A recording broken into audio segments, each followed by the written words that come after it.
Hello friends, இங்கே வந்து பார்த்திங்கன்னா நம்ம இன்றைக்கி என்ன வீடியோ பார்க்குறோன்னு பார்த்தீங்கன்னா, அதாவது தழனி செடியை பார்க்கலாங்க. இது பாருங்க, கிட்டத்தட்ட இது வந்து ஹைட்டான வரப்பு. இது வந்து ஹைட்டான வரப்பு, பெரிய வரப்பு.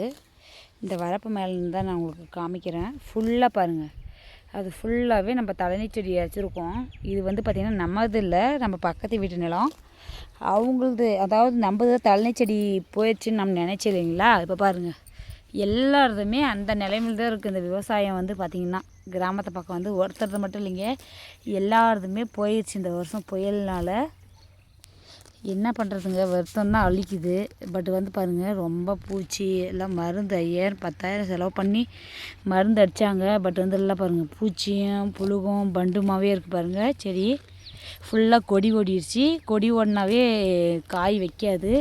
இருக்கிறதே ஒரு காய் 2 காய், இந்த அளவு ரொம்ப இருக்கிறதே காய் வந்து பார்த்திங்கன்னா 1-2 தான் வச்சுருக்கு. அதுவும் பிஞ்சு காய் ப்ளஸ் வந்து இந்த சொத்த காய் இல்லை, அந்த மாதிரி தான் இருக்குது. கிட்டத்தட்ட காராமணி செடியே நம்ம இவ்வளோ மோசமாக இருக்கும்போது என்ன பண்ணுறது சொல்லுங்கள். விவசாயம் வந்து பார்த்திங்கன்னா துவரை செடியும் இந்த வருஷம் வரல, அவரை செடியும் வரல, ப்ளஸ் மோஸ்ட்லி எந்த செடியுமே வரல. கிட்டத்தட்ட ரொம்ப இதில் தான் போயிட்டுருக்கு, வறுமையில் போயிட்டுருக்கு. என்ன பண்ணுறதுனே தெரில. அந்த மாதிரி சூழ்நிலையில் இருக்கும்போது விவசாயிகளுடைய நிலைமை வந்து யோசிச்சு பாருங்கள். அப்புறமா தான் நம்ம வந்து ஃபீல் பண்ணணும். இப்போ வந்து பார்த்திங்கன்னா இருக்கிற காலகட்டத்துக்கு நம்ம ஆடு மாடு தான் மேய்க்கிற மாதிரி இருக்குது விவசாயத்தை. என்ன பண்ணுறதுனே தெரியல. இப்போ வந்து நம்ம பகுதியில் மட்டும் இல்லைங்க, எல்லா பகுதியிலுமே அதே நிலைமையில் தான் இருக்குது. விவசாயம்னா சும்மா இல்லைங்க, ஒரு டைம் வந்தால் தான் வந்தது லாபம், இல்லைன்னா மொத்த பணமும் போச்சு அப்படின்ற நிலைமையில் தான் இருக்குது.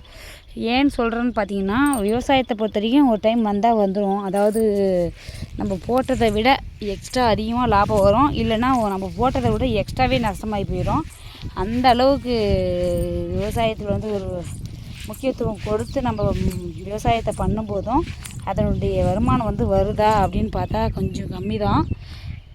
இருந்தாலுமே பாவம் மக்கள் வந்து ரொம்ப கஷ்டத்தில் தான் இருக்காங்க. இப்போ பாருங்கள், கவர்மெண்ட்டே நிவாரண நிதி வழங்குறதுக்காக ரொம்ப தடுமாறுது அப்படின்னு சொல்கிறாங்க.